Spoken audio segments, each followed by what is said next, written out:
And we're in line 40 of Psalm 106.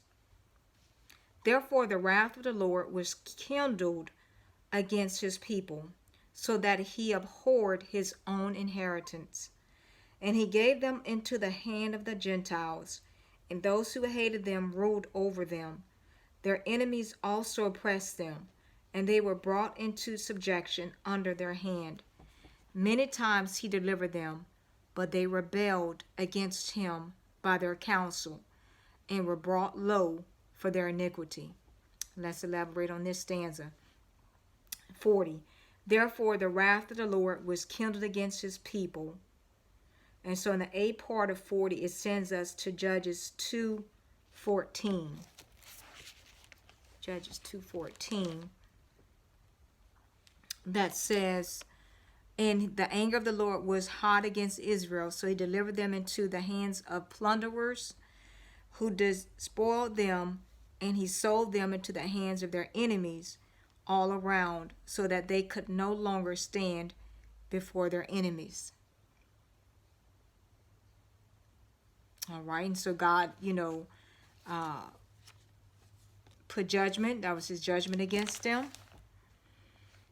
All right, so therefore the wrath of the Lord was kindled against his people, so that he abhorred and he hated his own inheritance. That's something right there. And so let's look at the B part of 40. It sends us to Deuteronomy 9:29. And so we all say, oh, God's a God of love. He sure is. He sure is. Oh, but when you take that love for granted.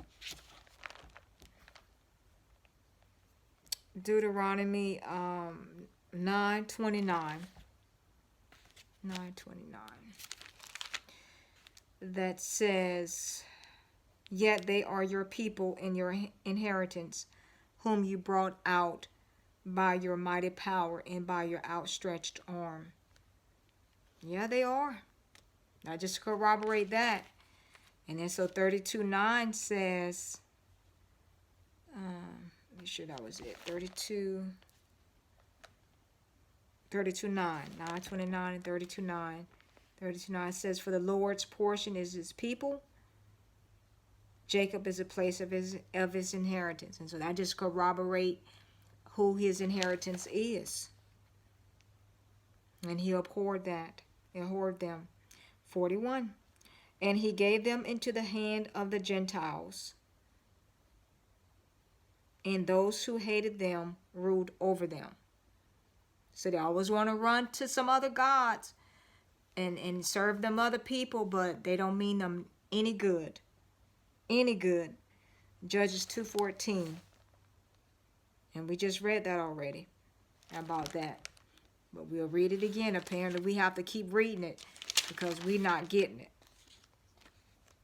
And the anger of the Lord was hot against Israel, so he delivered them into the hands of plunderers who despoiled them, and he sold them into the hands of their enemies all around, so that they could no longer stand before their enemies.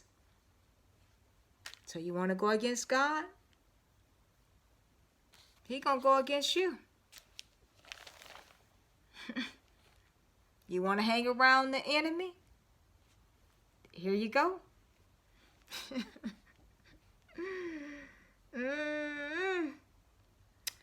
42. Their enemies also oppressed them, and they were brought into subjection under their hand. And so they were brought low. They were brought in bondage again. All right. God brought them out so they didn't have to be under the foot of people. But they wanted to be under the foot of people. Apparently they wanted to be under the foot of people. 43. Many times he delivered them, but they rebelled against him by their counsel, and were brought low for their iniquity. And what's that iniquity? Depth of sin, lawlessness, living outside of the law or contrary to the law.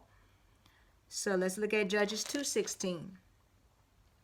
That says, and the Lord raised up judges who delivered them out of the hand of those who plundered them. And so that's just by God's grace and mercy that he did raise up somebody, to help them out. But listen to, and they ain't tell us to read 17. But look, let's read it anyway. It's because it is. Many times he delivered them, but they rebelled against him by their counsel. So they still rebelled against God by the counsel that the judges that he used to help them, and were brought low for their iniquity. Look at Judges 2:17.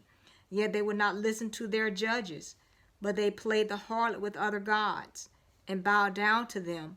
They turned quickly from the way in which their fathers walked, in obeying the commandments of the Lord.